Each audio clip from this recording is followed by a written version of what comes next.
Hello, bachcho. Let's read the question. Question says three rods of copper, brass, and steel are welded together to form a Y-shaped structure.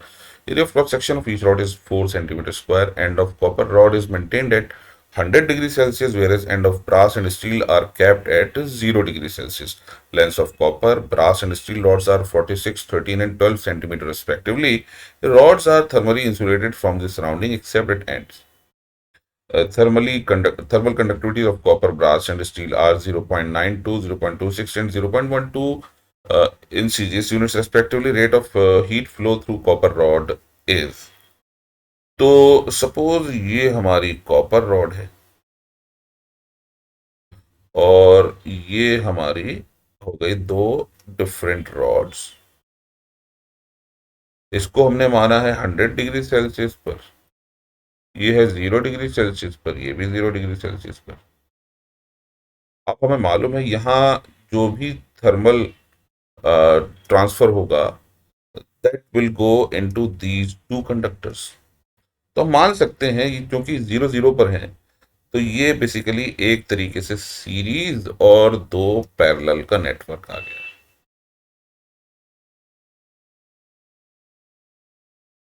तो हमें निकालना है heat current through the copper और हमें मालूम है heat current होता है H is equal to K A into T1 minus T2 upon L. तो हम क्या करेंगे, सबसे पहले थर्मल रेजिस्टेंस निकाल लेंगे। थर्मल रेजिस्टेंस की वैल्यू सबसे पहले R1 आ जाएगी, यानी एल्यूमिनियम के लिए। एल्यूमिनियम के लिए थर्मल रेजिस्टेंस की वैल्यू होगी एल अपॉन के। लेंथ हमें दे रखी है कॉपर की 46 अपॉन के हमें दे रखा है 0.92 और एरिया ऑफ क्रॉस सेक्शन 4। तो यहां हमने दो जीरो लगा दिए। ये हो जाएगा 100/2 इंटू 4, ये होगा 25/2, दैट इज 12.5 यूनिट्स। फिर निकालेंगे R2 यानी ब्रास का। ब्रास के लिए हमें दे रखा है 0.26, sorry it's not 0.26, it is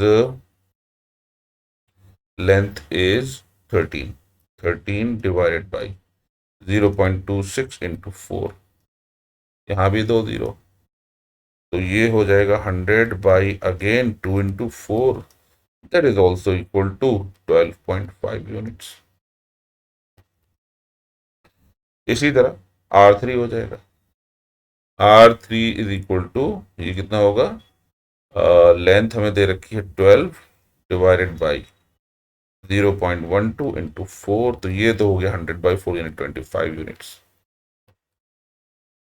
अब ये दोनों तो पैरेलल में है, ये दोनों पैरेलल में है, इसका मतलब इनका इक्विवेलेंट रेजिस्टेंस कितना हो जाएगा, thermal resistance is equal to 25 into 12.5 divided by 37.5। चलिए एक डेसिमल हटा देते हैं, कितना हो जाएगा ये 125 बाई, ये होगा 12 एंड 315 हो जाएगा नीचे। ऑलराइट, तो यहाँ हो जाएगा 5 से फिर जाएगा तो ये हो जाएगा 25/3। ये थर्मल रेजिस्टेंस हो गया 25/3।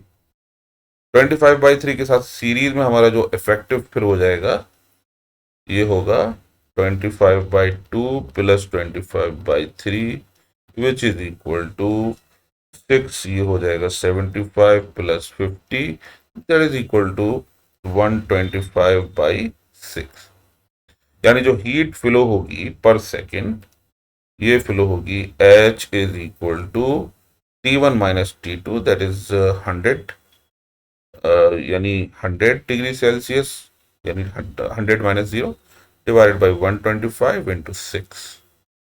ये हो जाएगा 4, ये होगा 5, 24/5, ये हो जाएगा 4.8 कैलोरीज पर second, which is option 3. I hope you understood the solution. Thank you.